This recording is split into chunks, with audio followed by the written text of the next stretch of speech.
Olá, pessoas, tudo bem com vocês? Polêmica! Polêmica! Polêmica! Polêmica! Polêmica! Polêmica! Polêmica! Polêmica! Mais uma polêmica de Twitter que eu tô transformando aqui em pauta desse canal. Polêmica! É uma fonte valiosa de assuntos. O Ronaldo, o Gato Galáctico, deu uma tweetada procurando artistas que trabalham com inteligência artificial. Daí veio meu querido amigo Castanhari dizendo que as palavras artista e inteligência artificial não poderiam estar na mesma frase, que é uma linha de código que você digita, né, pra sites como Midjourney, Dali, esse tipo de coisa. E aí foi instaurada a polêmica! Quem trabalha com inteligência artificial pode ser considerado um artista? E mais importante que isso, o uso dessas imagens geradas por inteligência artificial, elas podem ser consideradas ilegais? E eu tô usando esse termo ilegais porque recentemente teve um movimento massivo de vários artistas em várias mídias sociais colocando essa imagem que você tá vendo aí, dizendo não para imagens geradas por inteligência artificial, dizendo que é totalmente errado e antiético o uso dessas imagens. E existe um propósito pro discurso deles, mas no momento que esses artistas colocaram essas imagens aí, teve uma enxurrada de gente dizendo que esse pessoal não tá enxergando o futuro, sabe? Ah, eles estão... Tá parecendo aquela galera do cinema preto e branco quando veio o cinema colorido, ou depois quando teve a animação tradicional, veio a animação 3D. A animação 3D não, o bom é a ilustração tradicional. De certa forma era uma conclusão equivocada, porque a galera que tá protestando isso, eles não estão protestando porque é uma forma automatizada de se gerar arte, não é só por isso, alguns sim, mas muitos estão falando isso porque essas imagens são geradas através de uma coisa chamada roubo. Não querem me dar emprego, roubo os outros. Porque essas inteligências artificiais estão se utilizando de ilustrações que já são existentes de outros artistas que não deram permissão para ser utilizados na geração de inteligência artificial, e com isso você gera uma coxa de retalhos que não tem nada de artístico nisso e... Qual é a minha opinião em relação a isso tudo, a toda essa polêmica? Nada. São várias. Eu tenho um caminho do meio aí a seguir. Eu cheguei a responder o Castanhari e depois o Ronaldo, mas eu senti que eu precisava explicar bem mais a minha visão, o que eu acho disso tudo, porque eu acho que não é uma resposta muito simples, não é tem ou não tenha, é ou não é. São tons de cinza que eu vou explicar depois da vinheta.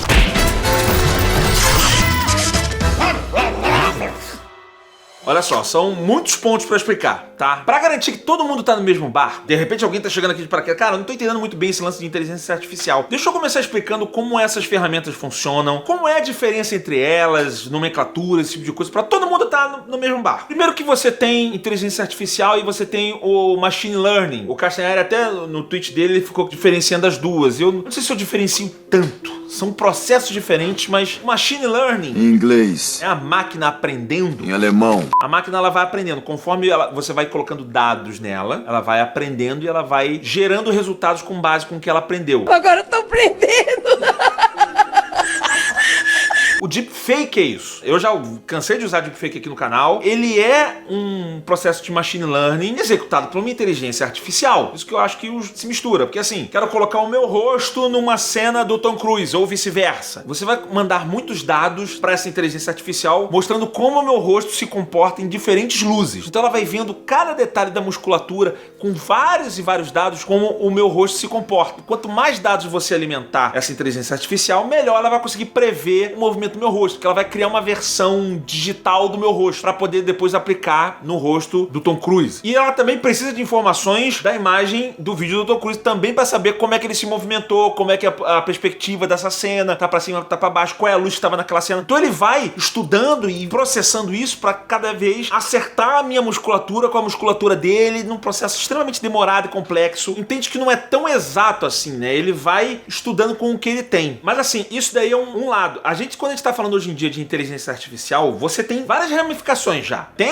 o chat GPT, sei lá como é que fala isso, que é só de texto. É um gerador de texto. Você pergunta alguma coisa pra ele e ele gera textos assustadores de preciso. Parece uma pessoa falando mesmo. Como é que faz isso? Com muita Maconha. muita informação. Você alimenta muitos dados. E aí eu tava lendo, obrigado pra galera do Twitter aí que me ajudou nisso, vídeos, eu li papers sobre esse assunto, sobre como funcionam essas inteligências. E é basicamente um grande sistema estatístico. Você joga muita informação dentro ali, cara, frases, como é que funciona. Vamos pro chat GPT, pra ficar fácil, tá? Pra você entender com texto. Ele é alimentado com muitos textos, muitas coisas. Então quando você faz uma pergunta e quando você fala água mole, pedra dura, ele provavelmente vai responder, tanto bate até que fura. Mas por que ele respondeu isso? Por probabilidade estatística. Com essas palavras que foram colocadas aqui nesse input, na base da estatística, qual a probabilidade, qual é a próxima palavra que vai aparecer ali depois, estatisticamente falando. E ele vê pelo longo banco de dados que ele tem desse ditado que é popular, fala, cara, provavelmente, ele não fala cara, né, mas você entendeu. Provavelmente o que vai aparecer depois dessa frase aqui é tanto bate até que fura. Estatisticamente é o que mais se assemelha à resposta. E nisso, você vai cruzando várias informações. Então quando você pergunta alguma coisa, ele vai vendo estatisticamente qual é a maior probabilidade de resposta, de palavras, de junção de respostas. Isso eu tô explicando de uma forma simples. É claro que você precisa de uma inteligência artificial, e aí depende muito dos programadores. Isso é um papo para quem gosta muito de programação, deles criarem a linguagem de interpretação cada vez mais avançada, de forma que a inteligência artificial consiga fazer relações e correlações entre palavras de formas cada vez mais complexas. E nesse universo de inteligência artificial surgiram as inteligências artificiais que geram arte. Arte. Vou botar aqui entre aspas, porque eu sei que vai ter gente pró e contra. Polêmica! O primeiro que eu vi foi o Dali, tem o Midjourney, inclusive eu estou usando o Midjourney para fazer o thumbnail desse vídeo. Ele foi gerado com inteligência artificial, mais ou menos. A gente mexeu e eu já vou chegar lá nisso. Ou como várias outras imagens de avatares que popularizaram, né? Virou meme agora. O Lensa, todo mundo usou o Lensa. Eu fiz um post zoando os resultados do Lensa. Muita gente usou. Bota o avatar e vê como é que a inteligência artificial enxerga a gente. Você bota várias imagens suas ali, vai fazendo variações, bota vários elementos artísticos, bota você como desenho, bota você como futurístico, esse tipo de coisa. Era uma merda. E essa inteligência artificial, elas também funcionam mais ou menos da mesma forma. Você tem que alimentar elas com muito dado, muito data, para que ela tenha cada vez um repertório maior, que ela consiga misturar referências, imagens diferentes, ela vai pegando traços de uma imagem, fontes da outra, cor de uma, e vai misturando e vai fazendo, misturando com aquela informação. Tem a ver com todo esse lance estatístico e tem a ver também como a pessoa programou ela para interpretar esses dados. Não é só dado. Tem gente que fala assim, é só você colocar ali, ele vai misturando os dados da imagem. Não é tão assim. Depende muito também da genialidade, eu diria, vamos dizer assim, dos programadores, tá? Dos coders, da galera que fez a linguagem de interpretação desses dados. Uma coisa é você ter muita informação, outra coisa é você saber interpretar isso. Ah, mas é uma máquina, ela só vai interpretar isso daí da forma mais tosca possível. Eu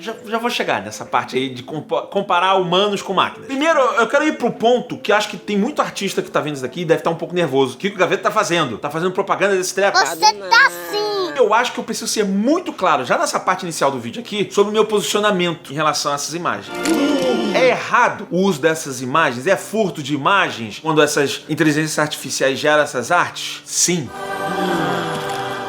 Eu acho que é errado? Sim. Acho que deveria ser ilegal? Sim. E eu vou explicar por quê. Sim. Eu acho que o sistema atual deveria ser regulamentado, deveria ser modificado, mas eu não estou julgando aqui as ferramentas. Eu não acho que a ferramenta está errada. Eu acho que o que está errado é o database que foi utilizado para que essa inteligência artificial aprendesse a fazer o que ela está fazendo. Porque ela está sendo alimentada por imagens que estão na internet. Se você botar lá Michael Jackson ou qualquer coisa assim, ela vai saber quem é Michael Jackson porque ela pesquisou as imagens que estão... Não é na internet necessariamente, não é o banco do Google. Pelo que eu tava vendo, tem um banco de dados específico pra essa galera que eles usam, que é alimentado e tal, não sei o quê. Mas ainda que esse banco de dados ele seja muito rico, tem muita arte ali dentro de artistas que não deram o consentimento para que as artes deles fossem utilizadas por machine learning. E aí o que acontece, você vai ver em muitos resultados dessas imagens, não só Lensa, mas esses outros, né, que geram por inteligência artificial, você vê que tem uma partezinha ali que era de assinatura. Ou ele apaga a assinatura, ou ele muda a assinatura. São artes assinadas, cara. É uma inteligência artificial que está se utilizando do traço, do combinação de cores, ou esse tipo de coisa, de artistas que não deram ok pra isso. Eu acho que tá errado você utilizar imagens sem aprovação prévia. E eu acho que vai ter muito artista que vai dar ok pra isso. Vai ter muita gente que vai falar, cara, não, pode usar. Assim como tem muita gente que alimenta,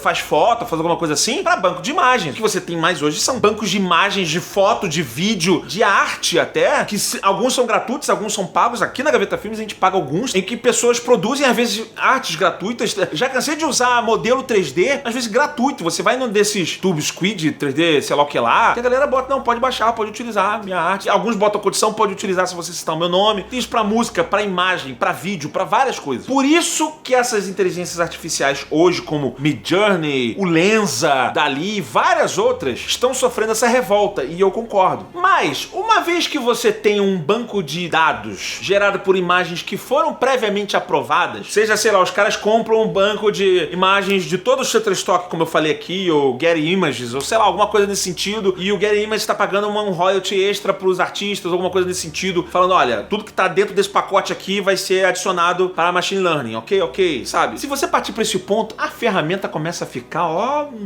maravilhosa. Aí eu vou ser totalmente a favor do uso dela. Dito isso tudo esclarecido, estamos aqui na mesma página, aí a gente entra na polêmica lá do tweet. Pô, mas um artista e o cara mexe com inteligência artificial não pode ser colocado na mesma frase. Não só, acho que pode, que tem muita artista que trabalha com isso. O Bruno Sartori é o maior exemplo disso, né? O cara que mexe com deepfake, acho que é o cara que mais mexe com deepfake aqui no Brasil, provavelmente. Aumenta para 10 anos o prazo de renovação da carteira de motoristas. E aí o Castanheira até falou assim, cara, eu não tava falando disso, eu tava falando de machine learning. Ele tava falando mal especificamente dessas novas plataformas que você bota só um prompt, uma linha de prompt, né? Homem forte, pernas finas, estilo steampunk, voando numa barata.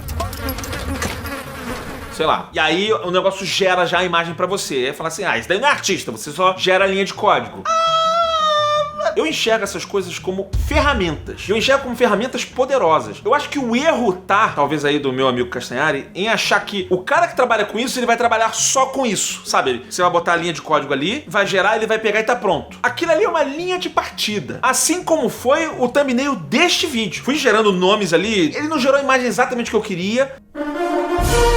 Mas foi bom ponto de partida, eu comecei a misturar imagens, comecei a misturar arte, vou misturar essa com essa, misturei uma com a outra, achei que ficou legal. Ainda assim ele errou o meu rosto, eu pedi pra uma inteligência artificial colocar o meu rosto, foi tipo com deepfake, eu usei o reface, e aí com o reface eu coloquei o meu rosto, ele fez o meu rosto, mas ficou numa qualidade baixa. Botei numa outra inteligência artificial, que é o Gemini, que ele é usado pra você aumentar a resolução das imagens. Passei pelo Gemini e ele aumentou a resolução dela, e aí sim, tava praticamente pronto. Depois botei no Photoshop, dei mais acertada. Então entende assim, no meu caso, nesse caso específico, um ponto de partida. Se você começar a enxergar essa ferramenta como uma ferramenta, ela começa a ser muito útil. Que nem hoje em dia você tem no Photoshop Content Aware. Content Aware nada mais é que uma inteligência artificial pensando e assumindo ou tentando entender o que é que tinha ali. Isso é uma inteligência artificial um pouco mais arcaica, né? Bem mais limitadinha. Essas ferramentas como Midjourney, por exemplo, são mais avançadas. O Midjourney é o que funciona no Discord. Então se você pensar como um ponto de partida, e aí eu sei que vai ter gente que vai torcer o nariz pra isso. Não, Gaveta, aí não é bem artista, né? O cara tá adaptando.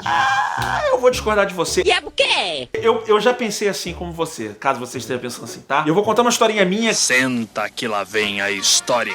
Uma historinha minha quando eu tava passando em empresa de design, e eu achava isso, assim, não, o artista é aquele cara que cria do zero. Tem que criar minha arte aqui do zero. Então eu fazia minha arte toda do zero, tal, não sei o quê. Até que entrou um designer na empresa, e o cara, assim, o portfólio do cara era muito bom. Lindo. As artes que ele tinha no portfólio dele de design, maravilhosas. Quando ele chegou lá, ele tava no computador dele, eu vi, ele usava uma porrada de coisa pronta. Ele tinha set de brushes de Photoshop. O brush é o pincel. E aí quando ele começou a fazer o layout, ele começou a usar vários desses elementos prontos. Ele ia colocando uma ali, foi não sei o que lá, e botou uma coisa. Quando eu fui ver, cara, tinham várias coisas misturadas. Tá lembrando um pouco a inteligência artificial que a gente tava vendo aqui antes? Um pouco. E aí eu vi que ele criou aquilo ali tudo baseado em vários outros pixels que já existiam. E aí o pessoal tava falando assim, não é arte, não é arte. Todo mundo que via a arte do cara falava, nossa, tá lindo isso. Ok.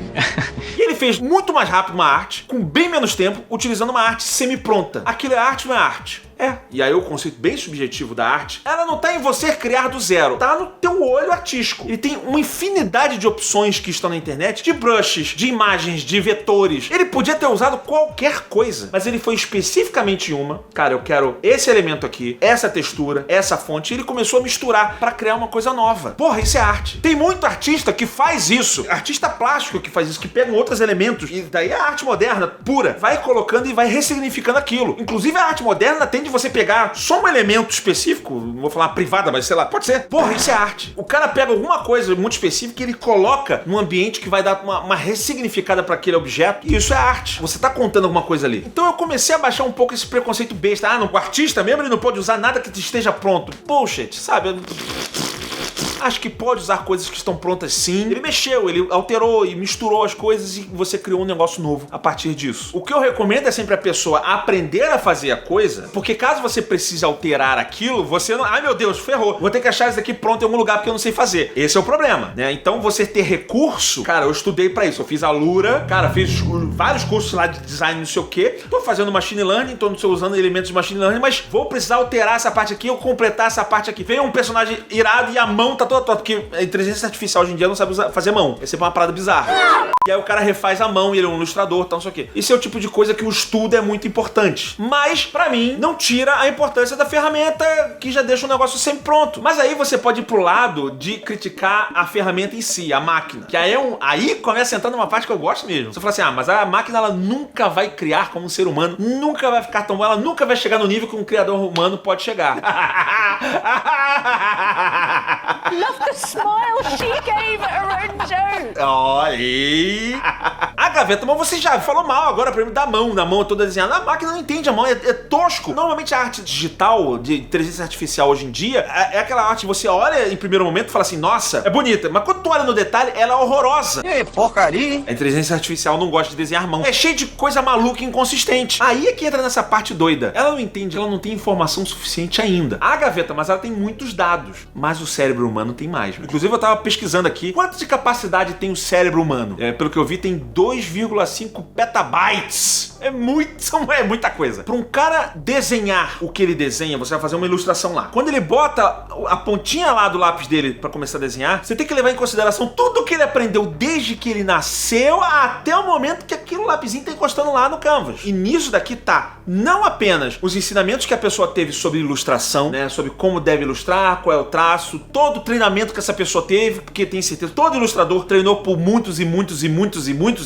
anos, teve muito desenho tosco e muito para depois melhorar e vai praticando, como também ensinamentos da vida como um todo, né, de como se comportam as pessoas, como é uma mão. Você sabe como uma mão se comporta quando você olha uma imagem e fala, isso é uma mão humana, isso daqui não é uma mão humana, eu sou um emaranhado, porque você tem uma experiência de anos e anos de vida, desde que você era um neném, a entender o que é uma mão. Quando você tá andando, você não pensa que você tá andando, você simplesmente tá andando. Se você começar a parar pra pensar como você tá andando, meu pé tem que ir pra frente, pra trás, você vai ver que você vai começar a andar de forma estranha, você vai ficar meio...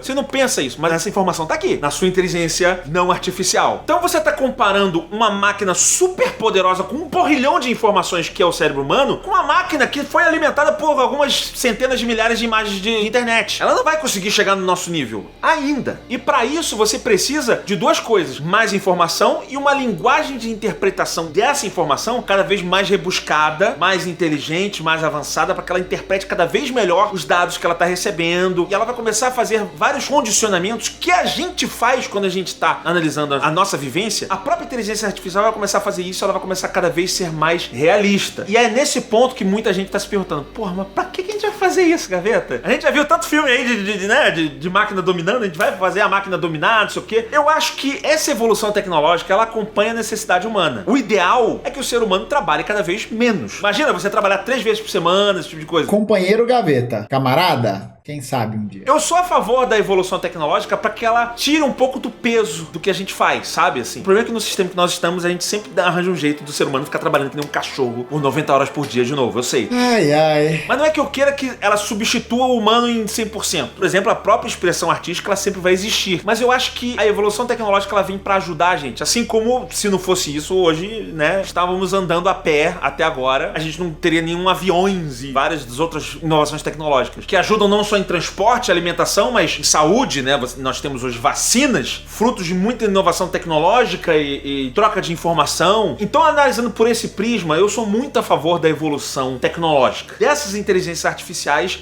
mesmo que seja para arte. Eu tô querendo inspirar os programadores que estão vendo isso daqui. Se é um programador que você tá vendo isso daqui, eu quero que você ajude essas inteligências artificiais a ficarem melhores, sim. E aí eu tô tentando me certificar da parte moral aqui, pra você se sentir relaxado da parte moral. Se o teu problema é a parte técnica, aí você vai pra Lura, a maior escola de tecnologia do Brasil, e aí você vai ter aquela base teórica que eu falei lá. Não adianta só contar com a máquina, você tem que ter o seu conhecimento também. Eu acho, assim, real, não é porque é jabá não, tá? O melhor ambiente para as pessoas que gostam de programação conviver é a Lura, que é uma escola de tecnologia, porque assim, você conversa com outros profissionais, não é só a aula online, é uma escola, você tem o networking da galera que trabalha com programação. Até pra você, e eu diria especialmente pra você que quer começar com programação. Aproveita agora que vai ter imersão dev, volta e meia tem imersão dev na Lura. É a oportunidade perfeita pra você começar a programar. Imersão dev são aulas imersivas sobre programação gratuitas. São 5 aulas. É uma aula para você começar a programar, você já vai ver o que você pode fazer com programação. A sua primeira linha de código você vai fazer nessas aulas. E você vai ter o apoio dos professores, da comunidade dev que tem no Discord. Não precisa estar matriculado na Lura não, tá? Você que tá vendo isso daqui, eu vou deixar um link do site da Imersão Dev. Se inscreve, você tem que se inscrever. Vai lá, se inscreve e aí você faz a Imersão Dev. As 5 aulas. Assim, a Lura não é uma escola só de programação, tá? É uma escola de tecnologia. Então tem curso meu de edição de vídeo lá. Tem a escola de design, tem mobile, tem toda uma parte de gestão, tem muita coisa ali dentro. Porque quando você se matricula na Lura, você tem acesso a tudo isso. Não é, vou me matricular só na escola, não. Você tem acesso a todo esse campus de informação e tecnologia. A maior escola de tecnologia do Brasil, eu sei que é. Da América do Sul também é? Da América Latina, será que é? Esse programa todo aqui eu tô falando, quanto mais informação você consegue colocar na inteligência, mais você vai conseguir desenvolver de forma assertiva. Faça isso com a sua inteligência orgânica. Se matricula na Lura, abre esse leque de opções pra você, aproveita a imersão dev pra você começar a programar e me agradeça depois. Mas tendo em vista que toda parte de aprendizado tá em dia, vem a grande dúvida das pessoas. Cara, acho que uma máquina nunca vai criar exatamente como um ser humano, porque ela não tem a experiência humana. Você pode emular isso, mas ela não quer ser igual. Concordo em parte. Eu acho que uma máquina pode aprender, sim. Eu tava debatendo no Twitter, a pessoa falando assim, cara, uma máquina ela nunca vai pegar uma referência X, Y, né, sei lá, ver o desenho da Disney, ver anime e criar um novo estilo de desenho animado. Pode sim. Depende de como ela foi programada. Se ela é programada para não só captar os dados, mas ela ficar sempre em busca de um novo resultado e ela aprender com esses resultados, assim como o ser humano. E isso é programável. A gente vai pegando essas referências, a gente vai criando essas referências novas e vai criando novas coisas. A máquina pode fazer a mesma coisa. O ser humano se comporta dessa forma. Você não desenha porque você cria 100% do zero. Você tem referências de outras coisas que você vai misturando essas referências dentro da sua cabeça e você vai botando aquilo ali no papel, sabe? E as suas alterações vão variando de acordo com as limitações humanas, variando com o que tá passando na sua cabeça naquele dia. É a tal da inspiração. E eu acho que se você for desconstruir, aqui é o gaveta antropológico indo no máximo. Se você desconstruir o que é inspiração, você vai ver que é um processo lógico, né? Você tem referências, você tem estímulos, coisas que te agradam e não te agradam, e você começa a misturar esses elementos para criar essas coisas novas. Isso pode ser programável. Eu acho que dependendo da programação, as máquinas podem aprender? Podem. Essa discussão toda tá limitada porque as pessoas estão muito limitadas com o que as máquinas estão fazendo agora, nesse momento, sabe? Vou botar no Midjourney e elas fazem isso, com a mão torta lá. Sim, agora. Imagina daqui a 30 anos. Tu acha que vai estar assim? Imagina daqui a 100 anos. Machine Learning melhorando e uma coisa melhora a outra, e aí com os próprios ensinamentos da máquina que ela tá errando, ela vai começando a aprender que aquilo ali é errado e a mão não tem que ser assim, tal. Daqui a pouco já não vai estar mais assim, cara. Porque eu acho que antes de mais nada, a inspiração, ela é dependente de referência. Eu não acredito numa inspiração pura e divina, sabe assim?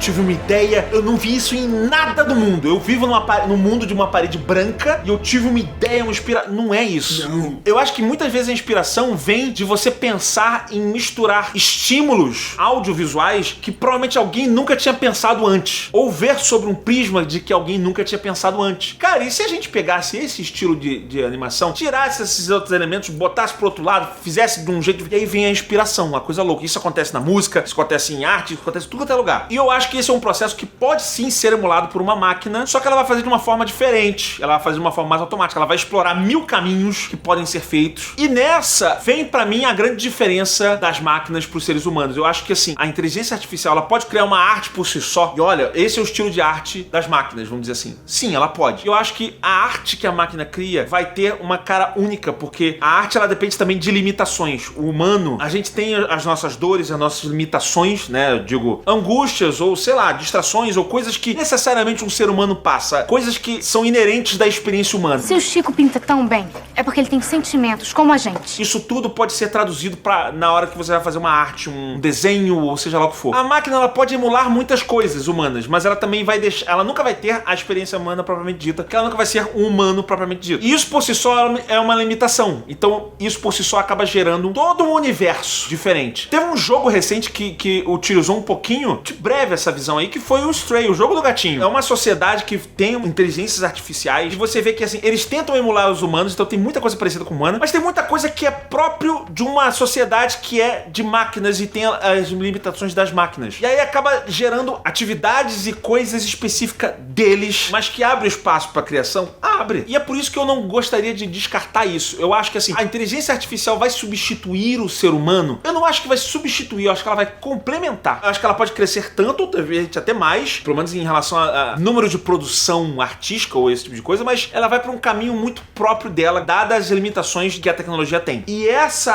produção artística, e eu falo que é artística, porque é uma forma de enxergar o mundo. Aí, estamos entrando no Matrix 3 aqui. Tem toda aquela discussão quando o Neo ele tá no metrô, e aí o pai dela fala assim, vou salvar ela. Por quê? Porque eu amo ela muito. E aí o Neo olha pra ele estranho e ele... You do not understand. Que é um programa que tá falando pra ele assim, você não acha que máquinas podem amar? It is a human emotion. No, it is a word. Se você for desconstruir o que é o amor, ele tá nessa ligação entre coisas, em sentimentos, e nível de importância que você dá pras coisas em relação ao seu contexto. É uma análise bem antropológica sobre o que é o amor. Quando você ama alguém, é irracional o amor que eu sinto. Mas não é. Reside no tanto de importância que você dá pra aquilo. Mesmo que você não esteja junto daquela pessoa, você quer o bem dela, você ama ela. O que fala no Matrix é isso, assim, se você for parar pra pensar, máquinas podem amar também. E se elas podem amar, elas podem criar. Se elas podem criar, elas podem ser artistas. Vai ser artista como humano? Não, é um artista diferente. Ainda assim, engloba o conceito de arte, que é simplesmente uma forma de expressão. Então eu estou aqui advogando a favor dos androides. Androides, vocês podem se expressar artisticamente, tá? Eu tô dando um ok pra vocês aí, dá um high five aqui. Só não matem a gente, por favor.